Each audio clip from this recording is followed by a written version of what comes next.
नए कपड़े कहाँ से लाता, वो तो बहुत महंगे हो गए हैं और इसलिए दर्जी लोग अलमारियों को ताला लगा कर रखते हैं। इसलिए मैं आपके लिए लंडा बाजार से ही एक जोड़ा ले आया हूँ। जिन ने जवाब दिया। अलादीन क्या बोलता बल्कि चुप ही रहा। कपड़े अच्छे साफ सुथरे थे। क्या मैं अब जाऊं? जिन ने पूछा। अलादीन को तिलिस्मी चिराग वाले अलादीन की सारी कहानी भी याद थी, इसलिए उसने फौरन जवाब दिया, भाई जिन साहब, अगर फिर मुझे कोई काम पड़े तो क्या वो भी करोगे? हाँ मेरे आका, मैं आपका हर जायज हुक्म बजा लाऊंगा। तो फिर मैं दोबारा तुम्हें किस तरह बुलाऊंगा? अलादीन ने अक्लमंदों की तरह पूछा।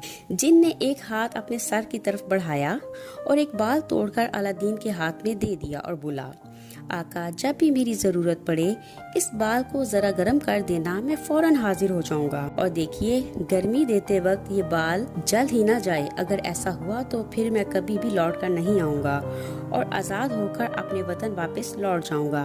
अलादीन ने अपने हाथ की तरफ देखा। उसके हाथ में 3-4 गज लंबा एक बाल था। वो दिल ही दिल में बहुत खुश हुआ कि अब वो जिस वक्त चाहे उसे बुला लिया करेगा। अच्छा अब तुम जाओ, अलादीन ने शाहाना ठाठ से कहा और जिन फौरन उसके सामने से गायब हो गया। अलादीन ने जिन के लाए हुए लंडे बाजार के कपड़े पहन लिए, मगर अब उसे याद आया कि उसके जूते भी तो नहीं हैं, क्योंकि वो भी समंदर का पानी बहा कर ले गया था। मगर अब क्या हो सकता था? वो जिन को भी अभी बुलाना नहीं चाहता था और सोच रहा था कि कहीं बार बार बुलाने से जिन नाराज ही ना हो जाए। इसलिए उसने चिराग उठाया और नंगे पांव ही घर की तरफ चल दी। अगर चचा ने जूतों के बारे में पूछा तो वो क्या जवाब देगा? रास्ते में अलादीन ने सोचा, मगर उस वक्त उसे कोई ख्याल आया और वो तेजी से कदम उठाता हुआ बाजार की समत मुड़ गया।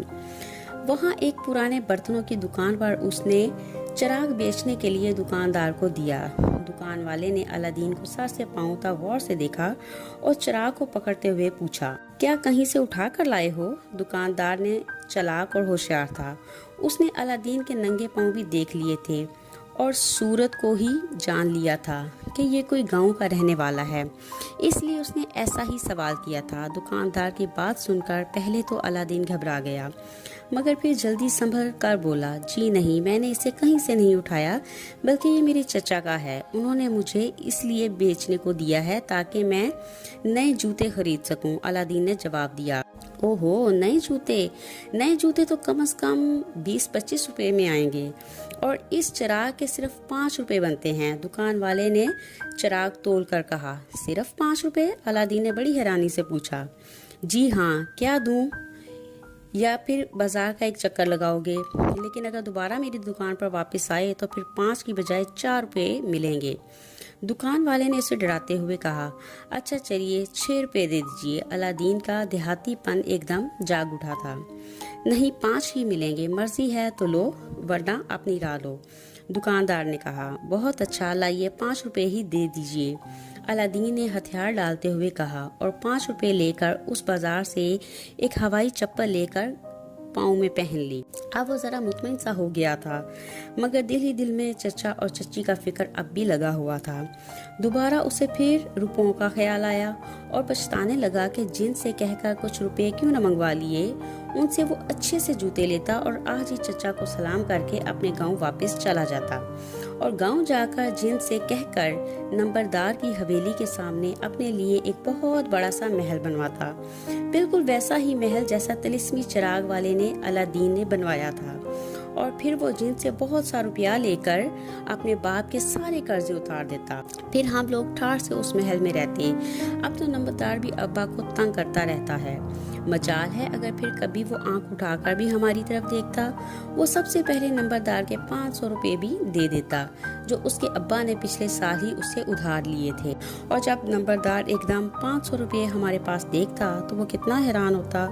अभी अलादीन ने यही तक सोचा था कि उसे ऐसा महसूस हुआ जैसे वो एकदम हवा में उड़ने लगा हो, मगर असल बात का इल्म तो उस वक्त उसे हुआ जब वो गंदगी मिले पानी में छप की आवाज से गिरकर डुबकियां लगाने लगा।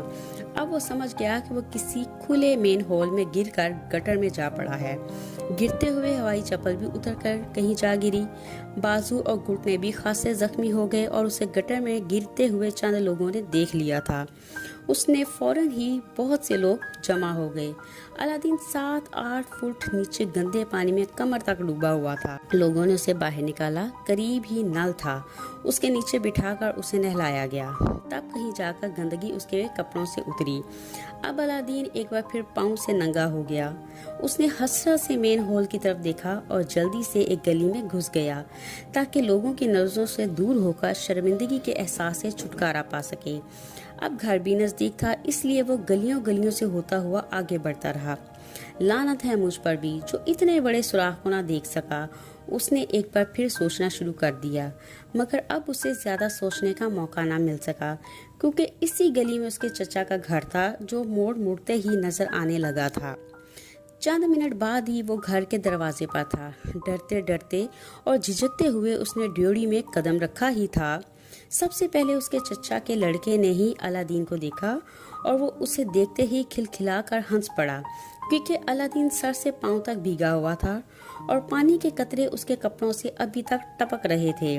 क्या बाहर बारिश हो रही है? उसने अलादीन को मजाक किया। और ये तुम्हारे जूते कहाँ गए? उसके चचा भी बोल उठे। अलादीन ने बताया कि वो रास्ते में गिर पड़ा था, इसलिए वो भीग गया। मगर तुम्हारा हुलिया क्यों बिगड़ा हुआ है और बाजू पर से कमीज का रंग क्यों उड़ा हुआ है? चचा ने पूछा। गिरने से चोट आ गई थी, इसलिए खून भी निकल पड़ा, अलादीन ने जवाब दिया।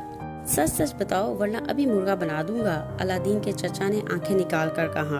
अचानक अलादीन को ख्याल आया कि उसे असल बात नहीं बतानी चाहिए, क्योंकि उसे तिलिस्मी चिराग वाले अलादीन की सारी कहानी याद आ गई थी कि किस तरह एक आदमी ने उसका चचा बनकर उसे धोखा दिया था और बाद में तिलिस्मी चिराग लेकर भाग गया था।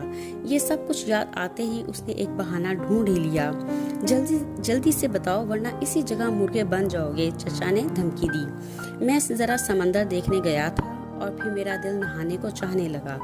नहा ही रहा था कि एक आदमी मेरे कपड़े और जूते लेकर भाग गया और फिर वहां जमा होने वाले लोगों में से किसी ने ये कपड़े मुझे दिए, जिन्हें पहनकर मैं यहाँ तक आया हूँ। बस यही सारी बात है, अलादीन ने उम्दन झूठ बोला। समंदर में नहाने गए थे? यानी वाकई समंदर में? चचा ने हैरत से पूछा। जी हाँ, अलादीन ने जवाब दिया। कमाल है, हमें यहाँ रहते हुए इतने बरस हो गए, एक बार भी समंदर की तरफ नहीं गए, और एक तुम हो आते ही वहाँ चले गए। अरे मियाँ, अगर कहीं डूब जाते तो फिर क्या होता? हमें यहाँ कैसे मालूम होता? अलादीन के चचा ने कहा। ये लड़का है या तमाशा? घड़ी भर में ही फतूर डालकर रख दिया। चची भी बोल उठी। तुम चुप रहो जी, अलादीन के चचा ने अपनी बीवी को डांटा। मैं क्यों चुप रहूं? अगर कोई हर्ज मर्ज हो जाता तो उसके माँ बाप मेरा एक बाल भी सर पर न छोड़ते। इस लड़के का कोई बंदोबस्त कर लो। हाँ चची जान, झट कर बोली। अलादीन के चचा कुछ देर चुपचाप बैठे कुछ सोचते रहे। आखिर वो बोले, देखो मियाँ, तुम्हारी हरकतें ऐसी नहीं कि हम तुम्हें अपने पास मजीद रख सकें, इसलिए बेहतर है कि तुम अपने घर जाओ, चचा ने कहा। मगर चचा जी, अलादीन बोलने लगा। उसके चचा ने बात काट दी और बोले, बस बस, भला गजब खुदा का साहबजादे, समंदर पर नहाने गए थे और यहाँ ये हाल है कि घर अपने नलके पर भी ईद के ईद ही नहाते हैं। अगर खुदा न खास्ता कुछ हो जाता तो क्या होता? इसलिए तुम आज ही चले जाओ तो बेहतर है। बहुत अच्छा, मैं चला जाता हूँ, अलादीन ने दिल ही दिल में खुश होते हुए कहा। लेकिन तुम्हारे जूतों का क्या बनेगा? चचा परेशान होते हुए बोले। चलो खैर, तुम बाजार से नई जूती ले आओ। नई जूती किस लिए? अपनी पुरानी जूती ही दे दें, चची ने फौरन एतराज झाड़ा। हाँ, ये भी ठीक है। लो मियाँ, ये मसला भी हल हो गया। वो पलंग के नीचे से बूट निकाल कर पहन लो और अल्लाह का नाम लेकर गाड़ी में बैठ जाओ, चचा ने खुश होकर कहा। बहुत अच्छा, अलादीन ने कहा। थोड़ी देर बाद उसका चचा उसे स्टेशन पर जाकर गाड़ी में बिठा आया और अलादीन खुश खुश गाड़ी में बैठ गया। गाड़ी चली तो सबसे पहले उसने अपनी जेब से एक कागज की पुड़िया निकाल कर देखी और मुतमईन होकर उसे फिर जेब में एहतियात से रख लिया। उस कागज की पुड़िया में उसने जिन का दिया हुआ बाल लुपेट कर रखा था। कुछ ही देर वो ख्यालात में गुम हो गया और ये सोचकर जी बहलाने लगा कि वो गांव जाकर ये करेगा वो करेगा। इस तरह उसे सफर भी मालूम ना हुआ और जल्द ही अपने गांव के स्टेशन पर जा उतरा। स्टेशन से बाहर उजाड़ सा इलाका था। चूँकि एक छोटा सा स्टेशन था, इसलिए ज्यादा रौनक भी ना थी। गाँव स्टेशन से 2 मील दूर था। स्टेशन से जरा ही दूर गया था कि जंगल का इलाका शुरू हो गया।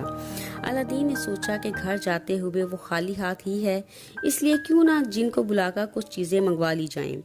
उसने जेब से बाल वाली पुड़िया निकाली और जिन को बुलाने के लिए तैयार हो गया।